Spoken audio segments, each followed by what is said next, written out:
कर्जमाफीच्या मुद्द्यावरून उपमुख्यमंत्री अजित पवारांनी शेतकऱ्यांना तंबी दिली आहे, तर जलसंधारण मंत्री गिरीश महाजन यांनी कर्जमाफी दिल्यास तिजोरीत खडखडाट होणार असल्याचं वक्तव्य केलंय आणि त्यावरून आता विरोधकांनी सत्ताधाऱ्यांवर निशाणा साधलाय। शेतकऱ्यांना कर्जमाफी न दिल्यास सत्ताधारी नेत्यांना गावबंदी करणार असा इशारा मनोज जरांगे पाटलांनी दिलाय। शेतकऱ्यांच्या कर्जमाफीवरून मनोज जरांगे पाटलांनी राज्य सरकारला घेरलंय।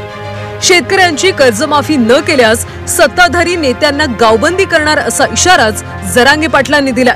शेतकऱ्यांच्या कर्जमाफीवरून सरकारने घुमजाव केल्याने जरांगे पाटील आक्रमक झाले। कर्जमाफी जाहीर केली, आज तारीख आहे 28। या कार्यक्रमाच्या निमित्तानं महाराष्ट्रातल्या जनतेला स्पष्ट सांगतो, 31 तारखेच्या आत आपापले पैसे भरा ते कर्जाचे।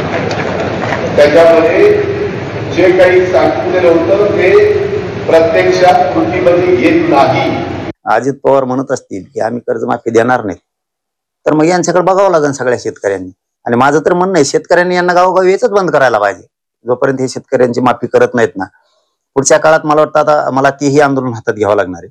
यांनी कर्जमाफीऐवजी आमचं म्हणणं आहे कर्जमुक्तीच करा तुम्ही शेतकऱ्यांची, काय त्यांच्या मालाला भाव देण्यासाठी।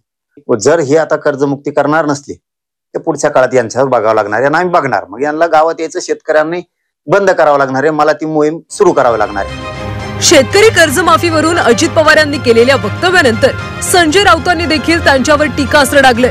सरकारनं वचनभंग केल्याचा आरोप त्यांनी केला।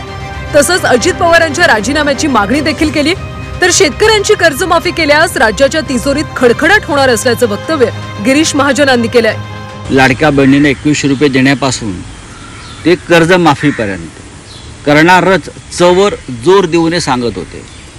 आता अजित पवारांनी हात वर केलेले आहेत। खरं म्हणजे अजित पवारांनी राजीनामा द्यायला पाहिजे। जर ते कर्जमाफी करू शकत नसतील आणि लाडक्या बहिणींना 21 रुपये देणार नसतील, तर महाराष्ट्राच्या जनतेचा वचनभंग केल्याबद्दल त्यांचा राजीनामा जनतेने मागण्यापेक्षा त्यांनी स्वतःहून नैतिकतेच्या मुद्द्यावर राजीनामा दिला पाहिजे।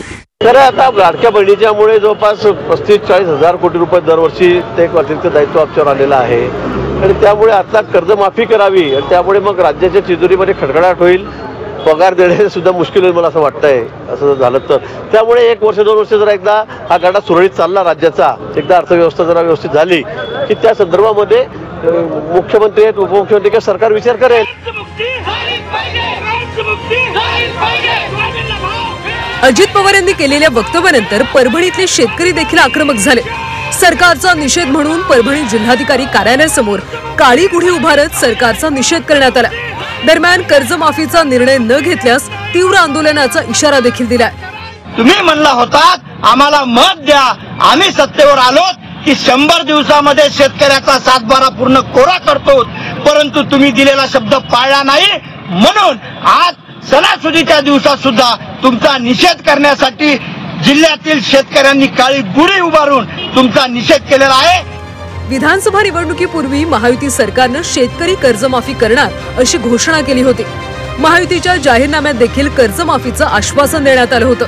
मात्र आता लाडकी बहीण योजनेचा सरकारच्या तिजोरीवर भार पडत असल्याचं सांगण्यात येतंय। त्यामुळे शेतकरी कर्जमाफी होणार की हे फक्त एक आश्वासनच राहणार हे पाहणं आता महत्त्वाचं आहे। ब्युरो रिपोर्ट, झी 24 तास, मुंबई।